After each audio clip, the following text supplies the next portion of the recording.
Okay, I think we are live now. So, hello everyone. Denúshta, G. Blair Corja, to an áthasarm by live sin nucht. Bienvenue and Cade Mead Falcha to our first ever Fail in the Gaelga in Canada. We're delighted to be co-presenting this week with our friends and colleagues in the Consulate General of Ireland in Vancouver. And I will hand over to our Vice Consul General, Jennifer Burke, in a moment to say a few words. As you are all too aware, COVID-19 has changed everything about the way we live and indeed the way we have to do business. The work of an embassy or a consulate is normally centred upon face-to-face interactions, and so pivoting our work to this brave new world of Zoom calls has been quite the experience. However, this new online presence has actually opened up a world of opportunity to us in how we interact with our diaspora here. Hosting events such as Fail in the Gaelga online has meant that we can have a real coast-to-coast experience and has opened these events up to our community members in places we may not have been able to reach before. When we came up with the idea to do a week celebrating the Irish language in Canada, we didn't realise just how popular it would be. We knew there was a great draw amongst the Irish diaspora here for the language, but this is by far and away the most interest we've gotten for several of our events now, which is wonderful to see. We've noted that next year we'll need to run about 10 Irish language classes just to keep up with the demand. I'll hand over to Jennifer now to say a few words before I introduce tonight's guest speaker, Máirtín Columcille. Thanks a million, Laura. Good evening to everybody watching this evening, wherever you might be. My name is Jennifer Burke and I'm the Deputy Consul General at the Consulate General of Ireland in Vancouver. I want to say, first of all, thanks to Laura, but especially thanks to Máirtín for delivering the talk this evening. I'm really looking forward to the presentation. And so while I know that the last 7 months have been really stressful and traumatic, to say the least, for everybody on so many different levels, I do want to echo what Laura said about virtual events bringing us together. We're absolutely delighted to be able to present this cross-Canadian event. And I really hope that everybody enjoys tonight's event and also the whole program of events that's been prepared for you this week. So please enjoy the talk and we look forward to seeing you at the remaining events this week as well. Thanks. Thanks, Jenny. I couldn't be happier to introduce tonight's guest speaker, Máirtín Columcille. Máirtín hails from Navan, County Meath, and has previously worked in the University of Toronto, University College Dublin, and the National University of Ireland, Galway. His teaching and research focuses on contemporary literature, translation, and creative writing. A writer himself, his poems have appeared in the Stinging Fly, Gorse, and Poetry Ireland Review, as well as the anthology Calling Cards, which is published by the Gallery Press last year and includes English translations by Paul Muldoon. Máirtín's first monograph, Titley, was published in 2019 and shortlisted for the Irish Book of the Year award. I met Máirtín at First Fest in Ottawa a couple of years ago. And so when I read the email from the School of Irish Studies in Concordia University a few months ago, introducing him as their new assistant professor of the Irish language and its cultures, I knew we had to get him involved with Fail in the Gaelga. An Gaelga, also known as Irish, is the oldest written vernacular of Western Europe. It is a language with a vast literary resource from an unusually rich early medieval corpus down to contemporary fiction and poetry, which is internationally celebrated. It also has a long and storied tradition of engaging with other literatures and other cultures, particularly through outward emigration and inward translation. Yet for all of that, the global dimensions of modern Irish literature remain largely unmeasured. In tonight's lecture, Máirtín will take a closer look at how Irish literature in the 20th century interacted with the languages and cultures of the wider world. Taking as his focus a state-sponsored project of creative transformation, he will offer some ideas on how we might begin to reframe our understanding of Irish as a language of the world and a medium of cross-cultural exchange. So before we get started, to our viewers on YouTube, I'd like to encourage you to ask questions or make comments as we go along tonight. You'll see a live chat box if you're on a laptop to the right of the video on your computer. So you'll see a little box where you can type. So work away there with comments, questions, etc. But if you're on a mobile device like an iPad or a laptop or an iPad or a phone or another tablet, the comment box is underneath the video. So don't be shy, and we love to hear from you guys. So without further ado now, I'll hand over to Máirtín. Máirtín, take it away. Céad ní maithe as na fochla cinálta sin na láide. Cháirte go meanaí roimh is tá céad fáilte roimh isteach. Harvard de Belle, bhhailm móíochas a churniúil an ambasáid in Ottawa, agus gan chonsulacht in Vancouver, as cuire a thuirt bheith in Roláthid in Nocht. Good evening again to everybody here this evening, and you're all very welcome. I just want to start off with a word of sincere thanks to Laura in the embassy in Ottawa and to Jenny in the consulate in Vancouver for having me here to share some thoughts with you guys this evening. This talk is going to be narrated over some slides, so I will spare you all the misery of looking at my mug and hopefully share my screen now so that we can enjoy some images. Great, okay. And finally, yes, indeed. So the title of this talk is Irish Abroad, Language, Literature and Cultural Exchange. And as we might say in Irish, is tuisce scéil ná scoláireacht, a story before learning. So I'm going to begin my talk this evening with a little story from the tradition.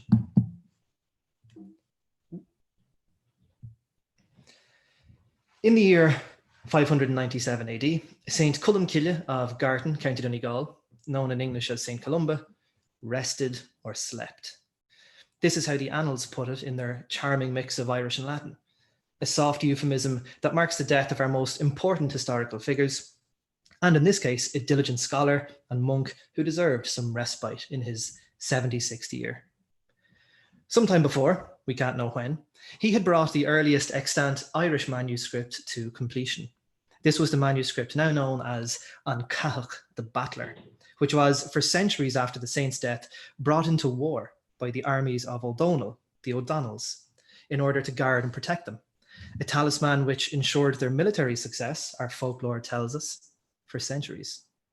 Only 900 years after the Iron Gall ink dried on the vellum did Columcille's protection fail his kin, the manuscript being captured from the defeated O'Donnell army to be eventually taken abroad with the wild geese in the 17th century, only to find its way back home to Ireland in the early 19th.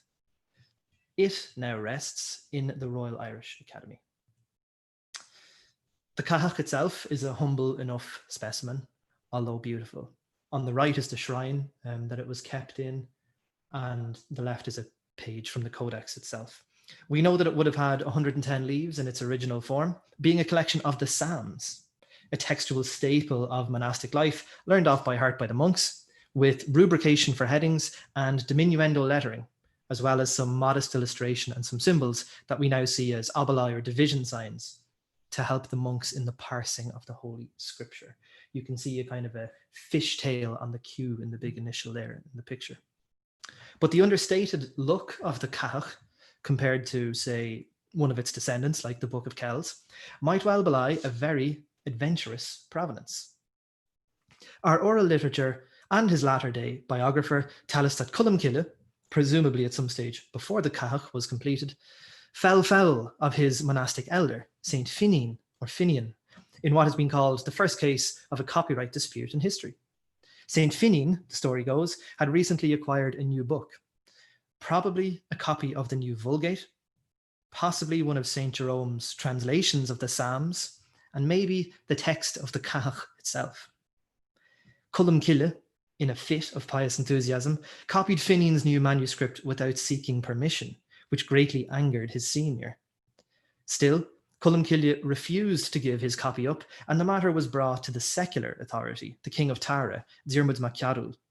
He decided in favour of Finian with the famous proclamation, Le gach bo a buinin, le gach leabhar leabhran, which is to say, to every cow her own calf, to every book its own copy. Columcille, a noble by birth of the powerful tribe of the northern Ín demurred, instigating a bloody battle at the foot of Ben Bulben between the armies of Tara and those of Ín. The battle was won by Columcille's kin through, the annals tell us, the prayers of the saint, but at a great cost of life. Repentant at the scale of the suffering, Columcille vowed to leave his native island in mission until he had converted to Christianity as many as had been lost in consequence of his proud decision. And so he sailed to Ilan y Columcille, the island of Iona, off the west coast of Scotland, to establish his parukia or monastery federation that would have such a profound effect on the history of Ireland, Britain, and continental Europe for hundreds of years.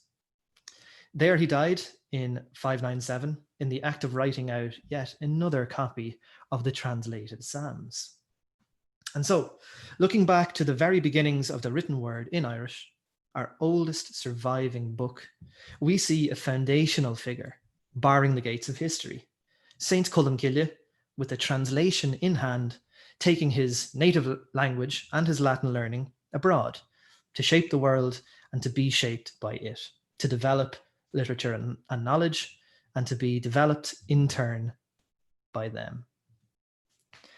Fast forward to the period of modern Irish literature, the beginnings of a new legacy, a new tradition, and another corpus building project. And the role of translation was to be, yet again, front and centre. Now, since the beginning of the cultural revival in the last quarter of the 19th century, writers had consciously turned to outside models to energise literature in Irish. Authors of all stripes practiced and debated the best ways to transition from an oral literary culture, that of folklore, to a modern printed one. And as part of that, translation was by no means uncommon. But with the foundation of the Irish Free State in the early 1920s, it was to become a cornerstone of the national corpus. In fact, the single biggest category in Irish literature for at least the first 15 years of the state, and a significant presence thereafter as well. How and why did this come to be? Well, our starting point here is that for the first time since the late Middle Ages, the Irish language was in a position to be systematically patronised and cultivated in the major medium of the day, print. This was a largely unquestioned mandate for the cultural nationalists that were, before the War of Independence, united in their support of Indigenous culture and language as they saw those things.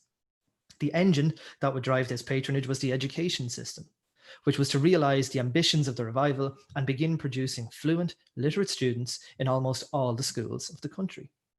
But the challenges were significant and manifold. The first concerned money. The Irish economy after independence was in absolutely no position to fund large-scale cultural projects.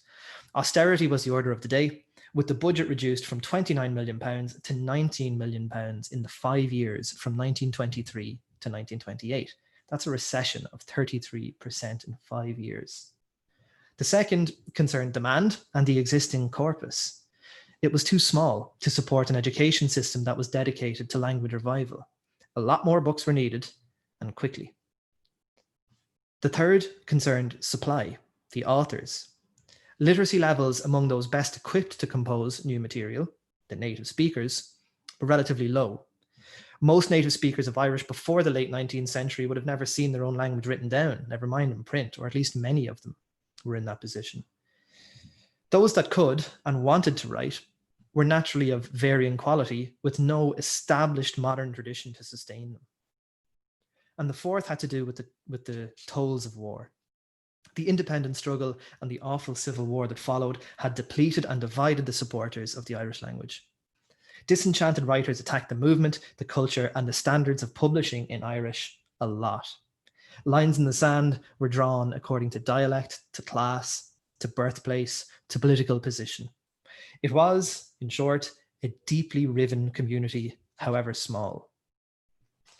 For all those reasons and others, the culture of the time, not to mention the financial circumstances, swirled around a centre point of defensive conservatism, born out of, we imagine, a genuine and deep sense of vulnerability. We are, claimed Minister for Home Affairs Kevin O'Higgins as early as 1923, we are the most conservative-minded revolutionaries that ever put through a successful revolution. And this, of course, is still the enduring sentiment when it comes to assessing the cultural dimensions of Ireland, in particular Irish Ireland, in the first half of the 20th century. It's against all of this that I introduce what is one of, if not the, most productive, prolific, and sustained scheme of literary translation in the history of the West, the translation scheme of An Gúm. Some of us will recognize that word from our school books. You might have seen it written on the spine of your dictionaries, be it the Folklore Polka, or the big blue tome of Tomás de Waldrithe, or the bigger green tome of Neil O'Donnell. An Gúm, as an organisation within the Department of Education, published all of these and continues to provide textbooks and education resources to the schools of the country. When it was founded in the mid-1920s, though, it had something of a bigger task. It had to supply almost all of the new reading material in the Irish language, from language primers and algebra lessons to light reading and high literature. Recognizing that original material would inevitably be in short supply, and sometime coming, it very quickly opened its arms to a variety of translations.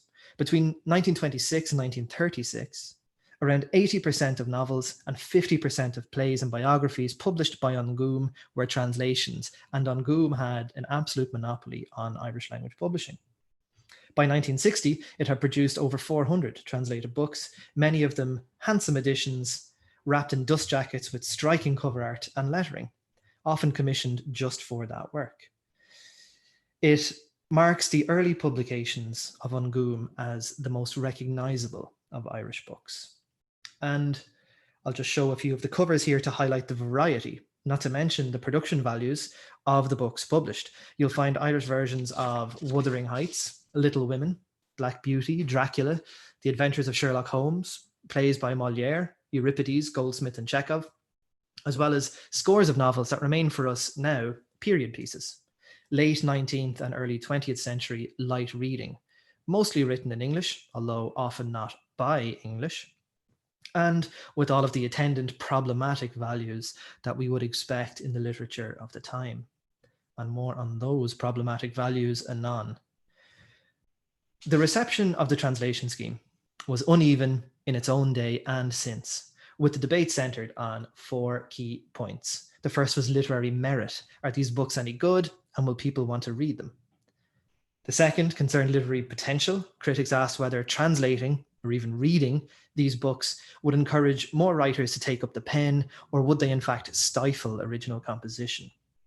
The third concerned linguistic challenges. Will the demands of translation overwhelm the delicate sensibilities of writers, pushing them towards calques and modes of language that aren't suited to Irish? This was a real danger.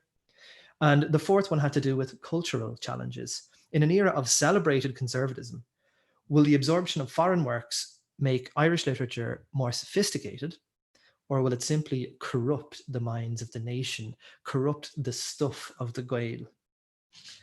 The brilliant Professor Philip O'Leary has shown that all 4 points were contested fiercely in the 20s and 30s, and they have remained the critical touchstones in later assessments of An Gúm, and all are, to some extent, valid criteria in assessing all translations, not to mention this particular body of minority translations with its confusing web of social, cultural, and political power relations. But the limits of all the discussion, including, I would say, all scholarly discussion, are exposed by the sheer scale of An Gúm's achievement. How to comprehend, never mind assess, hundreds of texts, scores of writers, dozens of locations and cultures figured around the world, infinite registers in the source languages turned into different registers and dialects in the target language, books printed in Roman and Gaelic fonts interspersed with Cyrillic and other typefaces, and all of that without confronting the unknown readership numbers or the intangibles of literary influence on other writers. I would go so far as to say that the main reason this massive body of translated world literature figures so little in our histories and in our appreciation of Irish letters is its scope. When we try to describe the general thrust of Irish literature, its abiding concerns and tendencies, the presence of these texts is almost too big to factor in. Their implications too many. So, faced with this fundamental problem of comprehension, what do these translations mean? We're forced to retreat to first principles, to the very crux of the whole issue. What does translation mean? What does it do for us? How does it change us? What exactly is being traded when one language is given over to another? How do we, how can we, how should we understand this fundamental act of exchange? Following this line of thought, we're led to invert, in a very useful way, I think, the terms of the investigation. Now, these foundational translations are not only an aspect of modern Irish culture to be studied, categorized, and parsed, they are also a way of studying, categorizing, and parsing modern Irish culture. The translations tell us about the world of the language as well as the other way around. The ways in which we might go about this, taking the urge to translate as our starting point, are numerous. We can look at genres to see which kinds of literature were in demand or deemed lacking in the language. We can look at years of original publication, as you can see here, to see how modern or established or arcane the books that were translated were, to get a sense of the trends. We can look at the gender of the authors and of the translators to see to what extent the practice of translation afforded women a role in the cultural life of the country above and beyond what would be offered in the 1937 Constitution. All of these approaches are valuable and they're all being explored as part of this macro research project. But given that we are all here, most of us members of the diaspora, a long way from home, and given that the very nature of translation is to mediate, what I'd like to put forward this evening is yet another point of view: the desire for cultural exchange, to be brought into contact with the foreign. And in this, I take my tune from the philosopher Paul Ricoeur, who saw in the work of the translator an ethical dimension, bound by the laws of hospitality. Translation, he says, sets us not only intellectual work, theoretical or practical, but also an ethical problem, bringing the reader to the author, bringing the author to the reader, at the risk of serving and of betraying two masters. This is to practice what I like to call linguistic hospitality. This idea goes far beyond an exchange of language, then.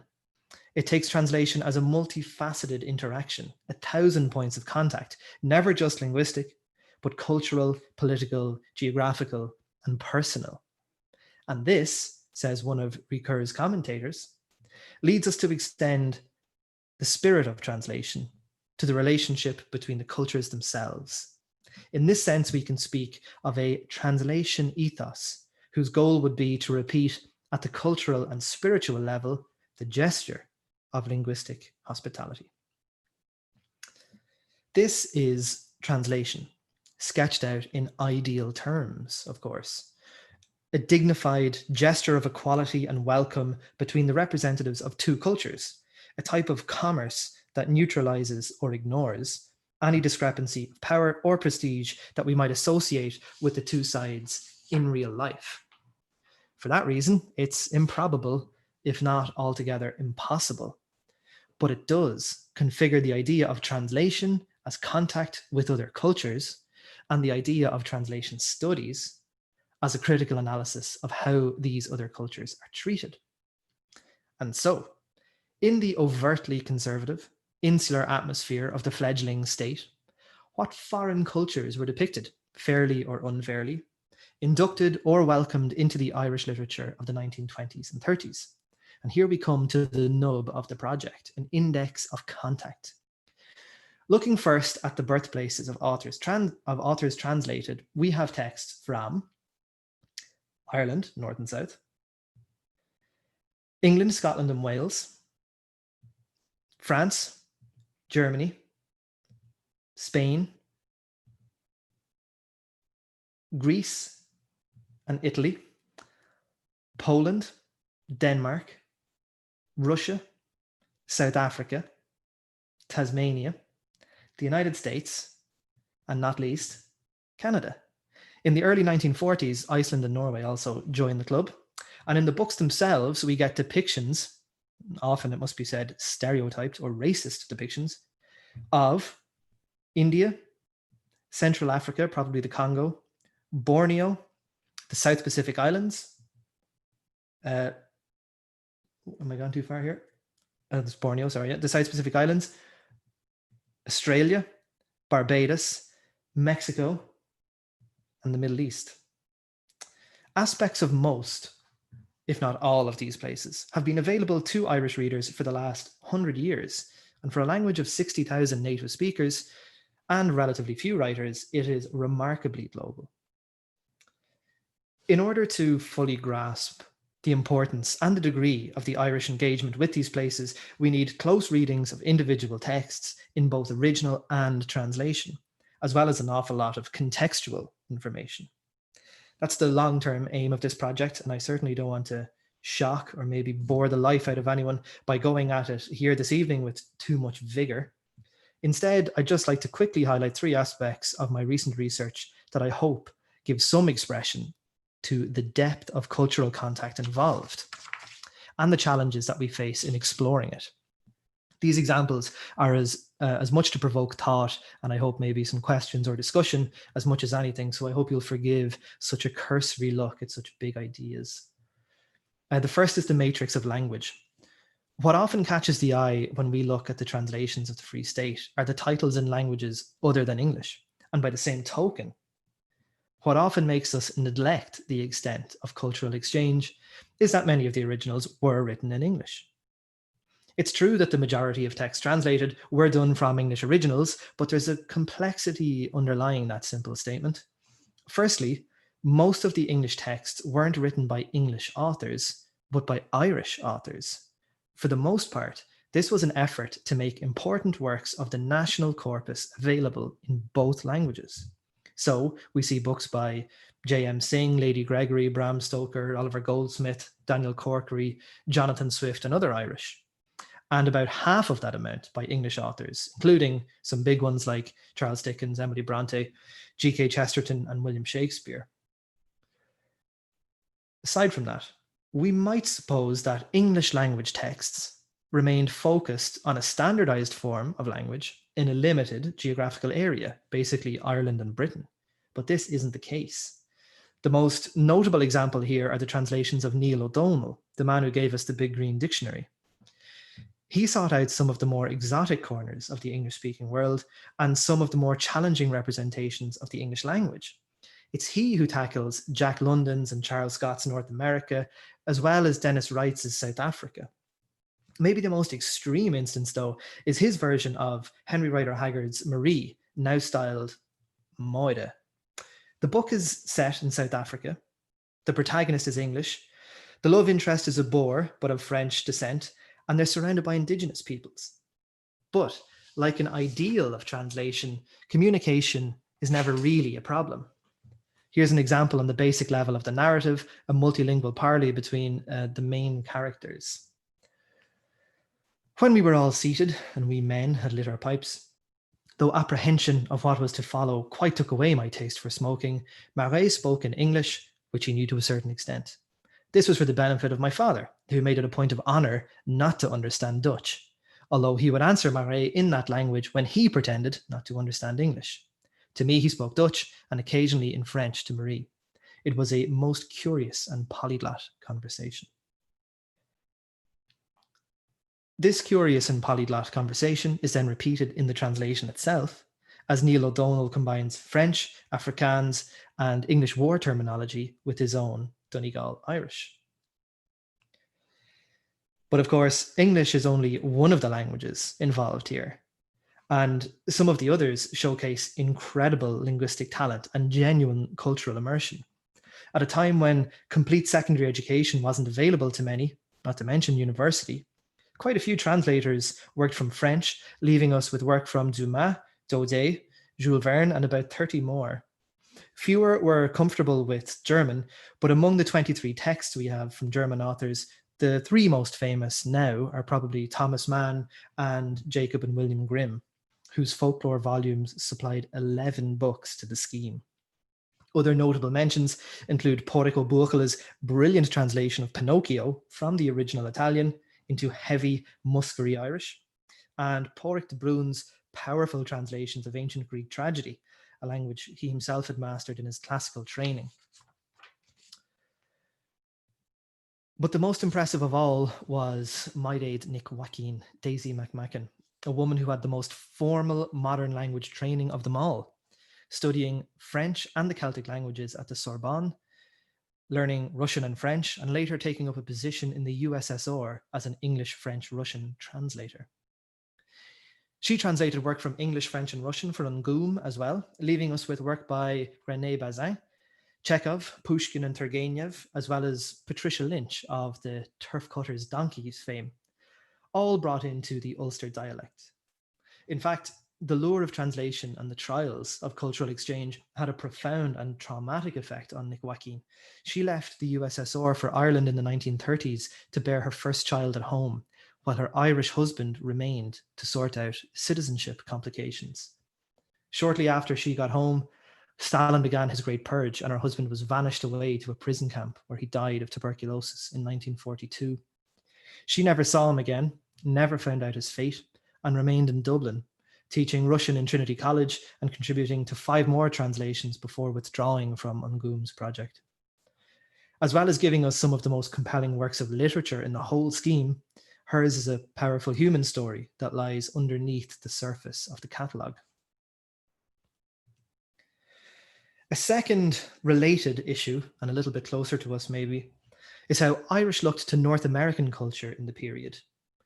The authority on this is Professor Columcille in St. Mary's University in Halifax, who has done brilliant research on the Irish depictions of Canada and of the fascination with First Nations and American Indians.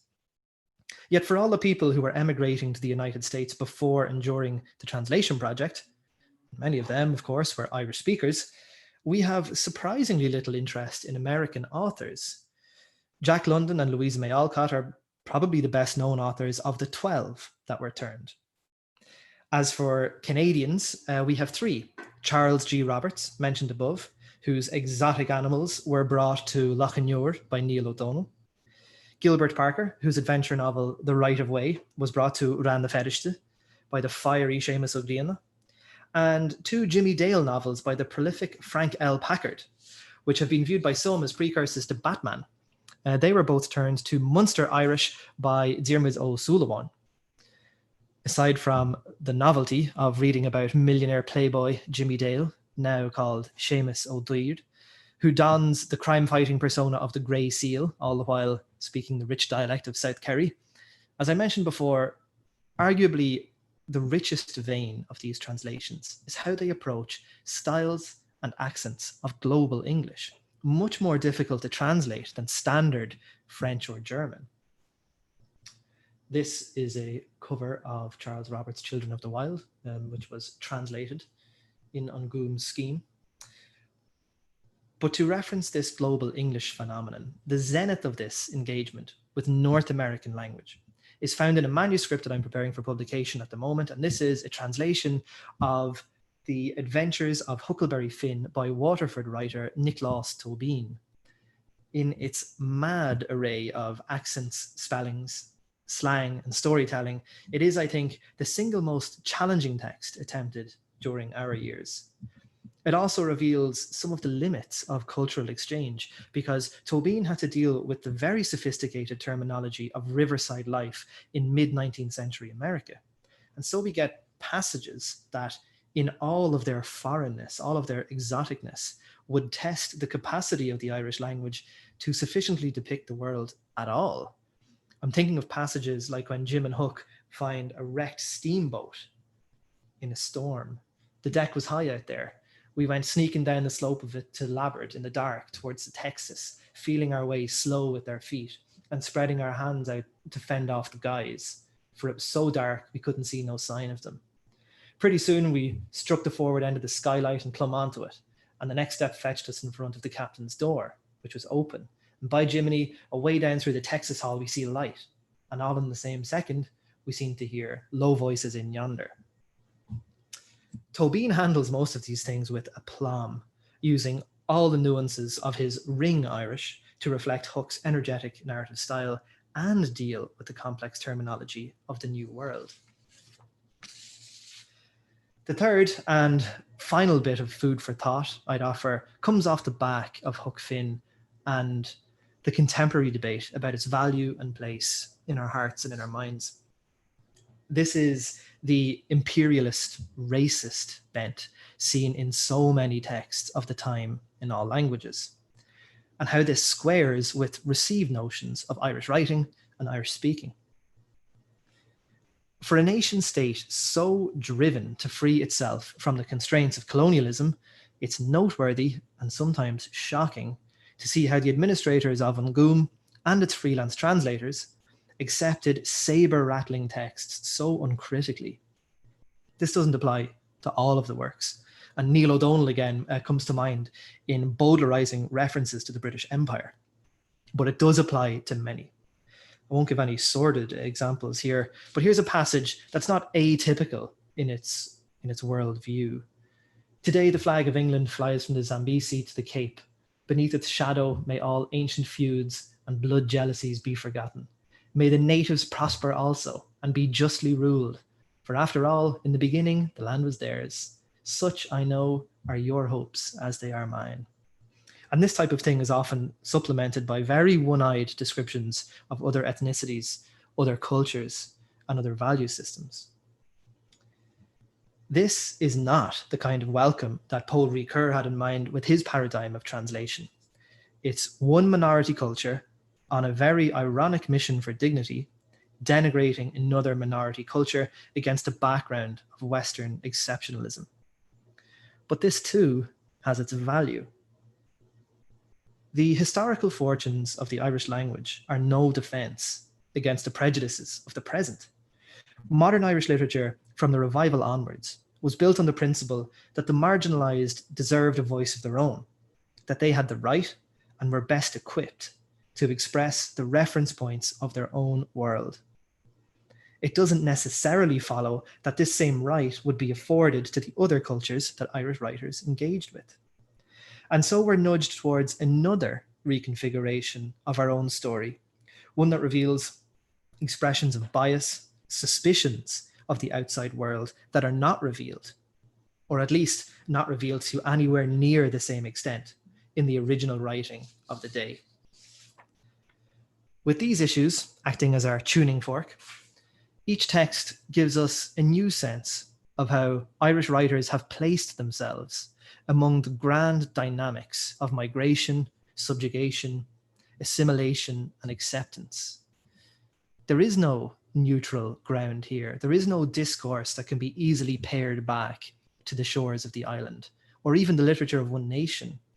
It is, in its essence, and as the Irish word aistru tells us, it is an active movement, a journeying abroad. Saint Columcille, holding our first translation, may well have anticipated this as he looked beyond the horizon 1400 years ago. And that is the end of my talk. I will stop the screen share now in the hope that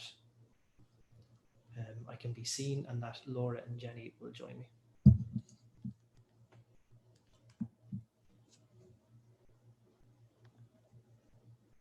Hey, I couldn't find my on button there for my camera. That was brilliant. Thank you so much. Like, that was really interesting. I learned a lot. I think a lot of the viewers did too. We've got people tuning in from the whole way across the country, from Vancouver. You've a fair few of your students here, so they all want to make a good impression on you. Very good. Very good. Yeah, I suppose one question that kind of came in, but I think somebody else answered it. Someone was wondering when the Bible was first translated into Irish, and the answer suggests it was 800 AD. Would that tally with what you?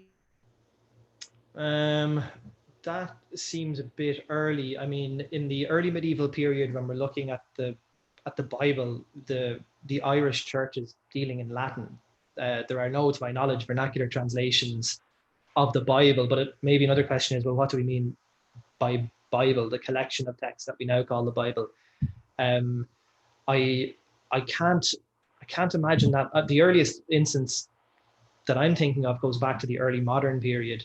We're talking about the second half of the 16th century, and this goes to the initial stages of print, actually, just when print was kind of being mobilized for proselytizing purposes. So Queen Elizabeth gave money to get an Irish typeface for print.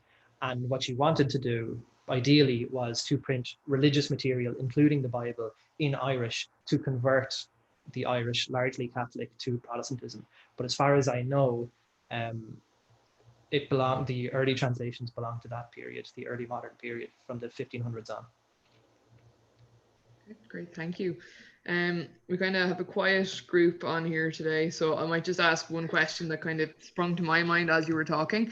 And I'm just wondering about if you're, we'll say today in 2020, going to translate an older book that was written in English or any other language into the Irish language, and you obviously want to preserve the cultural context of the time, but obviously times are changing a lot as well around the way we use certain words and so on.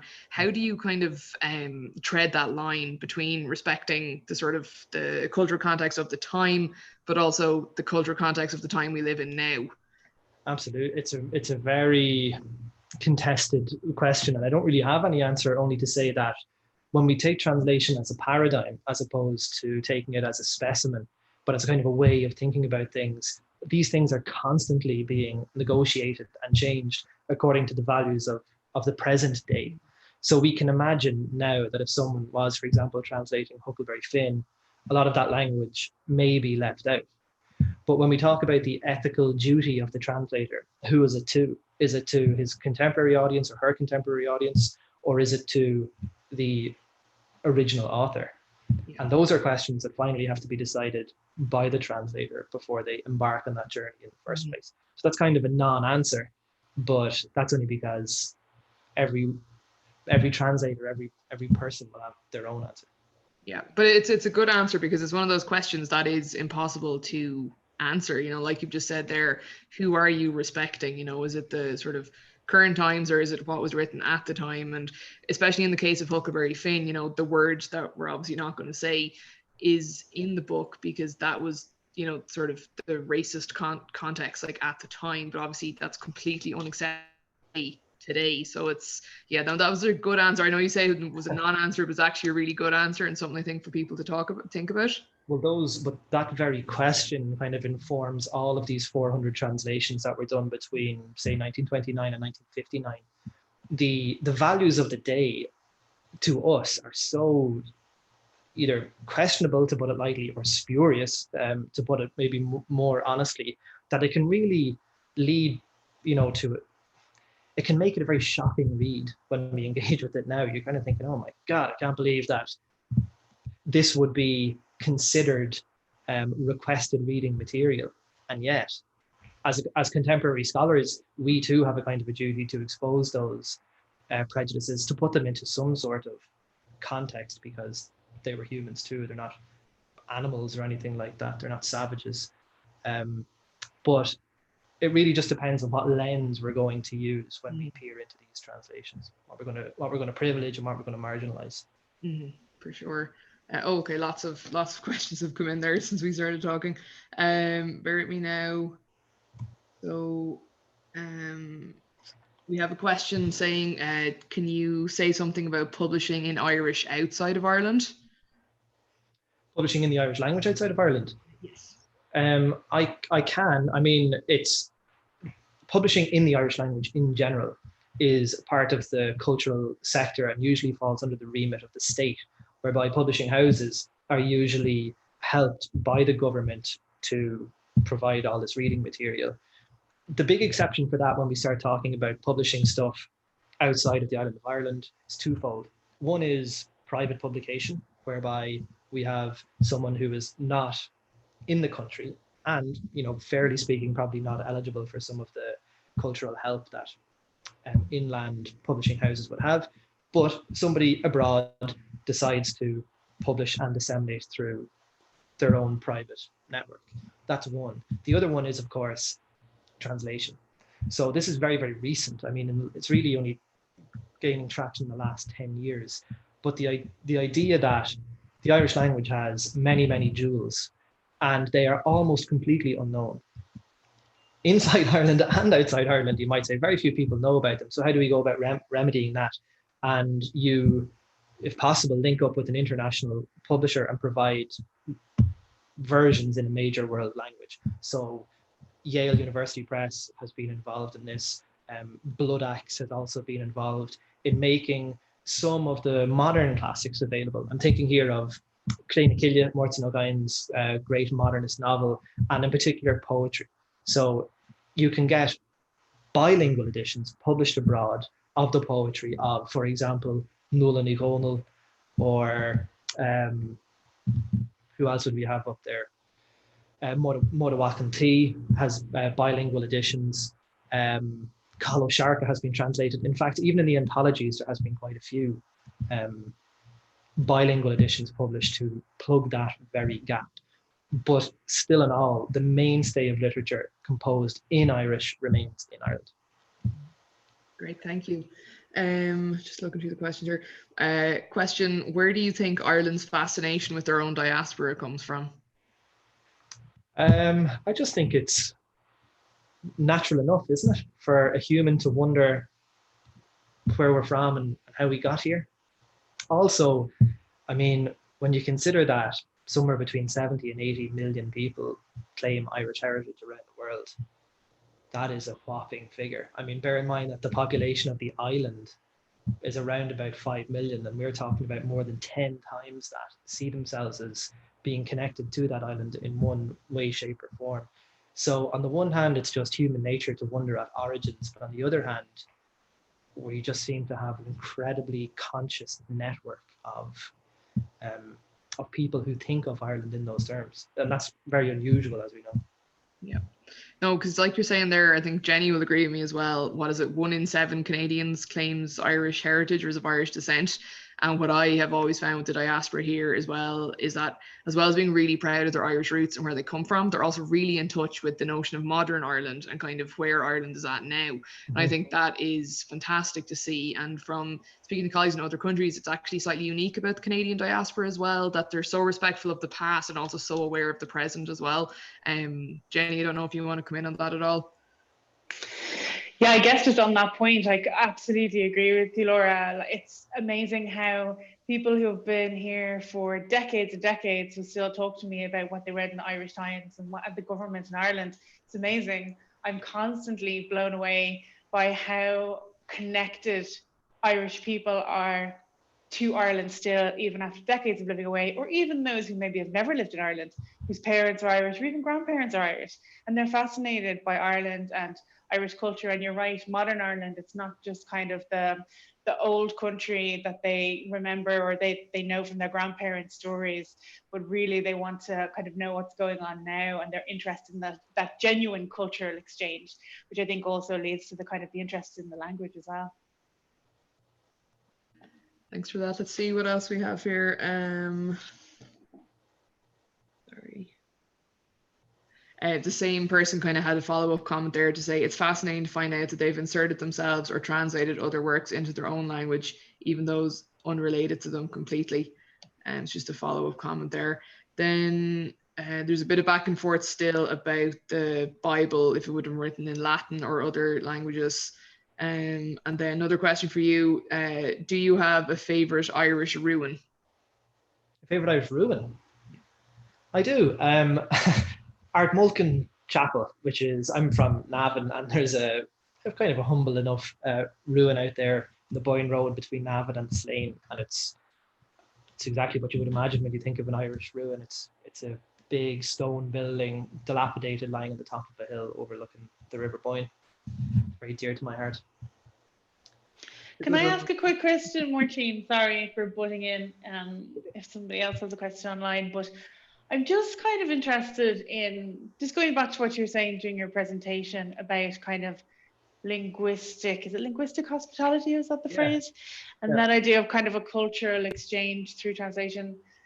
I wonder, is there anything to be said, and I'm sure you'll know if there is, about like how did like Anglo-Irish writers react to the translation project? How did they interact with it? So maybe those writers who weren't fluent enough in the Irish language to translate their own works, were they in favor of it? Were they kind of left out? Is there any kind of information or kind of what happened in that kind of sphere? It's a great question, and there's tons to say about it.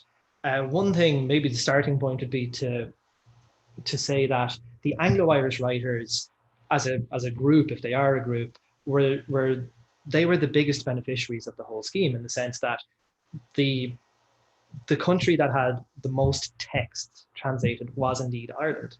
And of course, they would have gotten sales figures. They would have gotten royalties, is the word I'm looking for, when the books were translated and then sold. So on the one hand, they would have been very happy just for commercial reasons.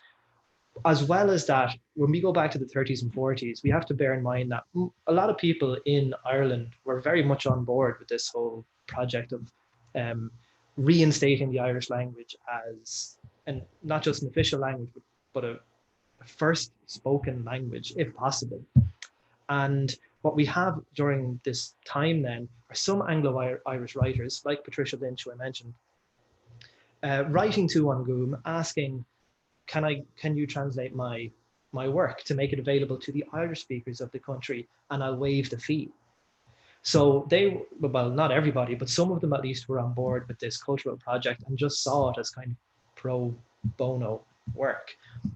As far as I know, but I suppose this might just be wrapped in the mysteries of history, we don't have any backbiting from the Anglo-Irish writers, as in they weren't saying, well, why are you spending all this money on Irish translations? But what we do have is concern voiced by the Anglo-Irish publishing industry, because basically in the country that's very poor after the Civil War, after independence, in the country that's very poor, the English language publishers aren't being subsidized by the state, but An Gúm is. This is coming out of the state coffers. So English language publishers or Anglo-Irish publishers are saying this is unfair.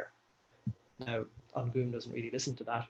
You could also say, well, you have a much bigger market. You know, it's a much fairer marketplace for you than for the Irish language, and we need these subsidies. But An Gúm rolled on anyway, and the people that really voiced opposition were the English language publishers, and as I mentioned at the start, the Irish language writers, who really took it very personally that the translation scheme, as they saw it, stifled original composition, and that An Gúm's standards were basically low.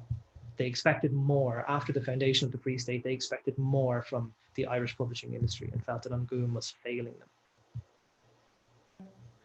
That's absolutely fascinating. I also wonder about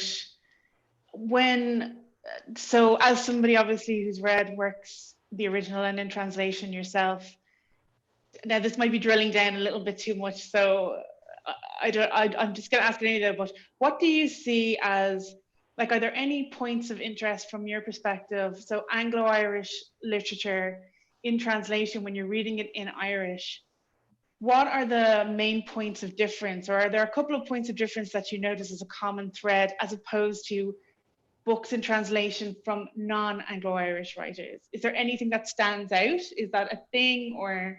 There are, I mean, we would have to take this comparatively. So we would have to look at the original and the translation side by side. Because if you were just to pick up an Irish translation of an Anglo-Irish writer and an Irish translation of a French writer, well, they would both be written in very fluent Irish, and you mightn't pick up on any discrepancies between the style.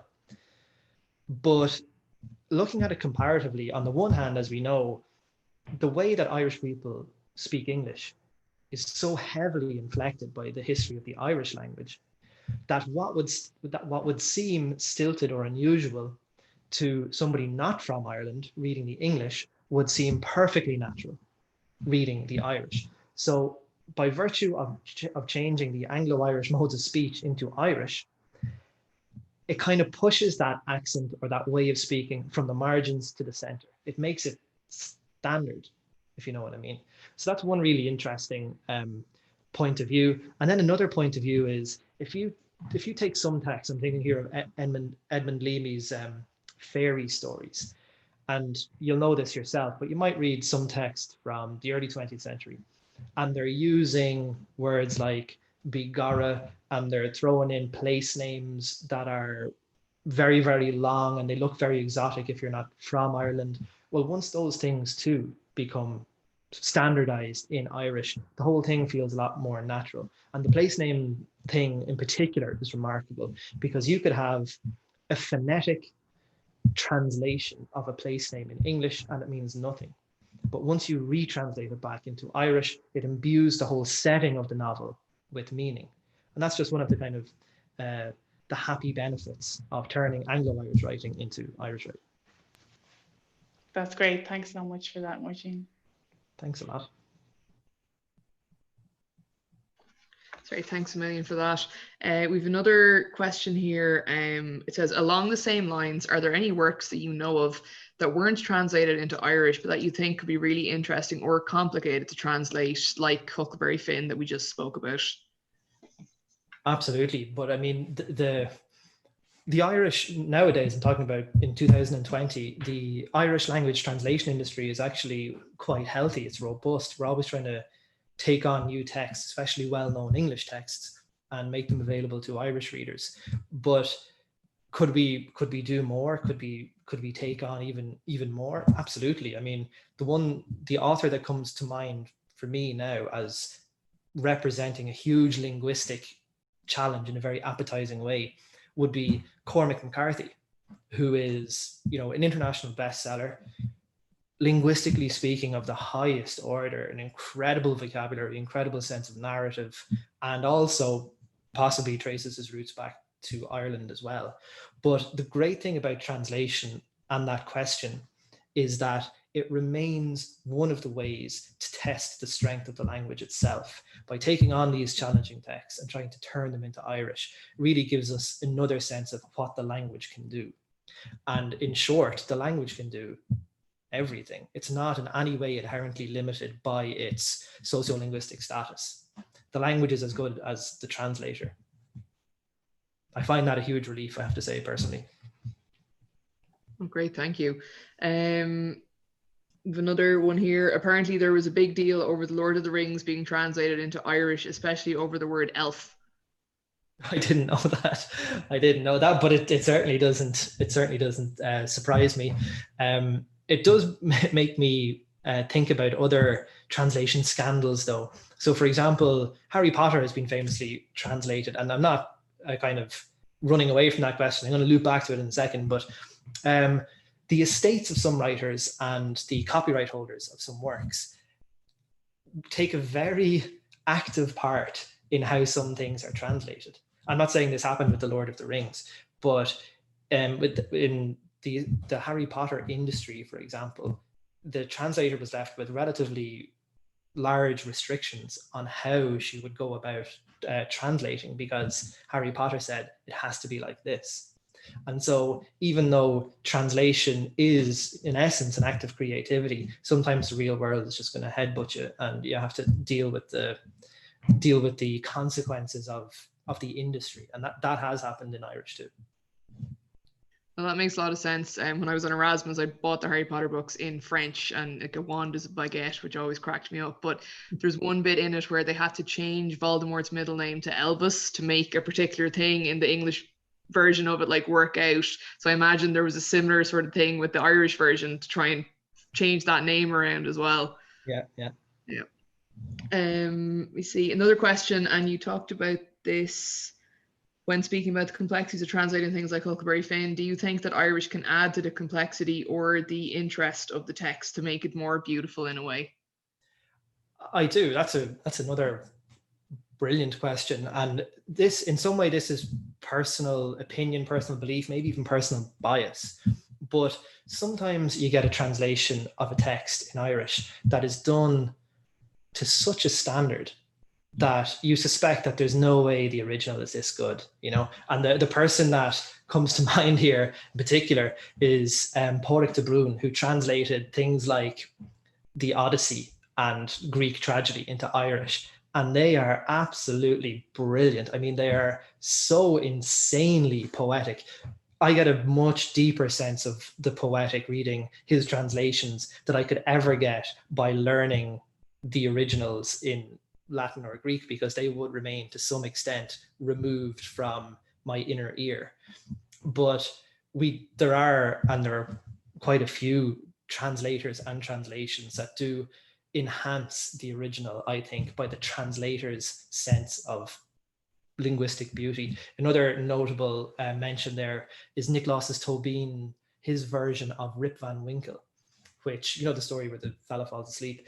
He writes it, it's really more of a version than a translation. He writes it as if he was a Shanachie sitting in a room on a winter's evening telling a story using Irish language aesthetics with tons of alliteration and really spinning out the sentences to make them as beautiful as possible. And it's a dream of a read.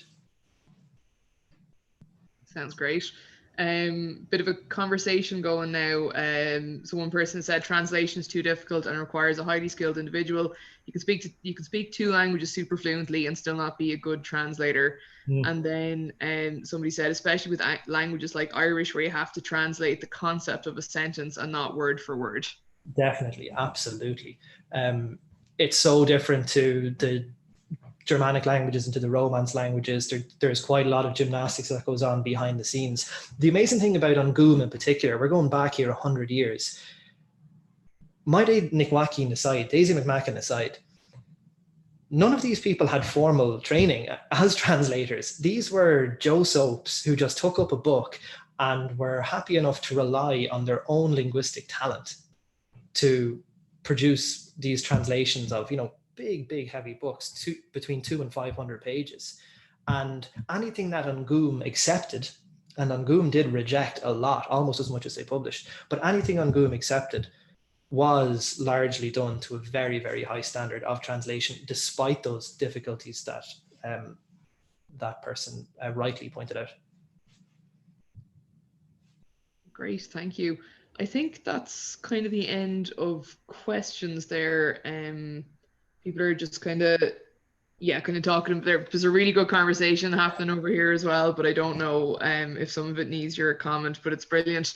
But yeah, I think if that's kind of the last of the questions, unless Jenny has anything else, we will let you go, as it is quite late. I know it's past everyone's bedtime at 9 o'clock.